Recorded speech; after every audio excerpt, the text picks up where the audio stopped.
Woman's greatest grievance.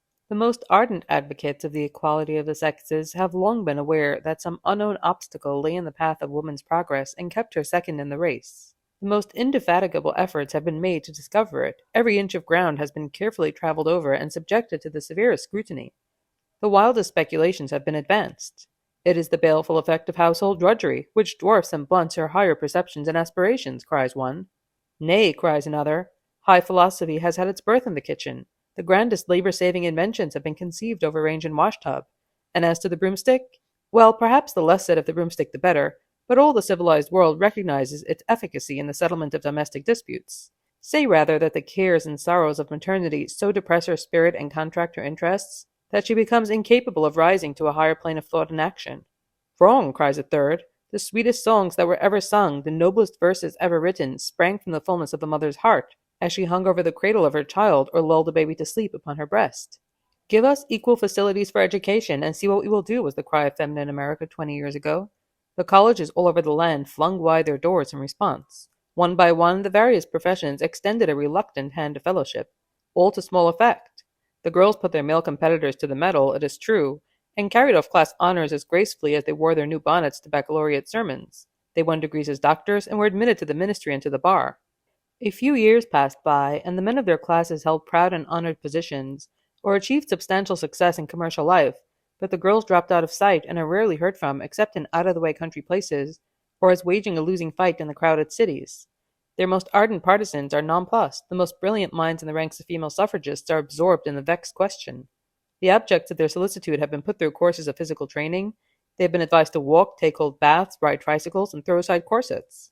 Petticoats have been exchanged for a modified form of pantaloons, without any pronounced ascension of the mental faculties. Ambitious women, determined that no petty prejudices should thwart their desire to attain the level of independent womanhood, have even essayed mild forms of masculine vices, indulging in cigarettes and spirituous liquors on the sly. But haughty man still maintains his traditional preeminence. The whole secret of man's supremacy can be explained in a single word: pockets. It is no wonder that the clue has not been discovered before, for these advantages are cumulative, and the result of a slow and insidious growth.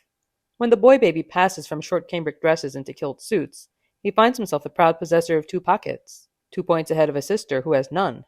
At 6, he graduates from kilt into knickerbockers with 2 side pockets and a hip pocket in his pantaloons and 3 pockets in his coat. 5 points in advance of his sister, who has one pendulous receptacle for her personal possessions let into a seam of her skirt, and never to be found when she wants it. At 10, the boy's coat becomes a cutaway and he's given a vest. 4 more pockets. 9 points ahead of his sister, who is in a state of arrested development with the same miserable little bag, forever eluding search in her skirt. So it goes on until at maturity the average civilized man has 4 pockets in his pantaloons, 2 lower outside pockets in his vest, 1 upper pocket, a watch pocket, and an inside breast pocket to his coat, 1 outside breast pocket, cigar and car fare pockets, 2 coattail pockets, and 5 pockets in his overcoat, aggregating, when full clothed, a total of 20 pockets. He is armed and equipped for every walk of life. If a physician, he can at once lay his hand upon any desired article, for he has separate receptacles for his medicines, room for a full complement of useful surgical implements, bandages, thermometers, court plaster, bills, death certificates, and undertaker's cards. If a clergyman, he can put in separate places, and beyond all possibility of embarrassing confusion, spectacles, prayer book, sermon, pocket comb, hemstitch handkerchief for wiping his brow, and cotton ditto for blowing his nose, hand glass for examining the set of his beard and necktie, peppermint drops, the 3 days' notice served upon him by an irate landlord, unpaid household bills, and the notice of a missionary meeting to devise means for the reformation and relief of the natives of the Cannibal Islands. If a literary man, he carries with him a traveling reference library consisting of pocket dictionaries in half a dozen languages, a thesaurus, a rhyming dictionary, ready-made sentiments for autograph albums, notebooks, stylographic pen, an ivory-handled stiletto with which to stab any editor who refuses his contributions, a pewter-cased watch with which to time his dying agonies, and a neat obituary poem in commemoration of the event. A man's pockets give method and precision to all his habits and multiply his capabilities. His self-poise, amiability, and capacity may all be accredited to his tailor. That women are perpetually harassed and confused and lead circumscribed lives is due solely to their insufficiency of pockets. It is not within the bounds of human reason to imagine a woman succeeding as a lawyer or surgeon, distinguishing herself in the pulpit or in literature, rendering any material aid to science, or advancing in the arts, with her one miserable little pocket nestling in the folds of her dress or playing hide-and-seek amid her draperies. If any will doubt the proposition, let them pounce upon the nearest available man, or possess themselves of his garments, hermetically sealing the entrance to every one of his pockets with a single exception, and observe how soon he will become bankrupt in his business, ruined in his profession, and lost to the respect of his fellow citizens. There is one comfort in surveying this dismal state of affairs.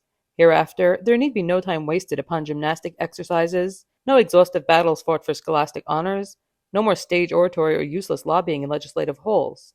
It is to her dressmaker, and not to the lawmaker, that woman must look for her disenthralment.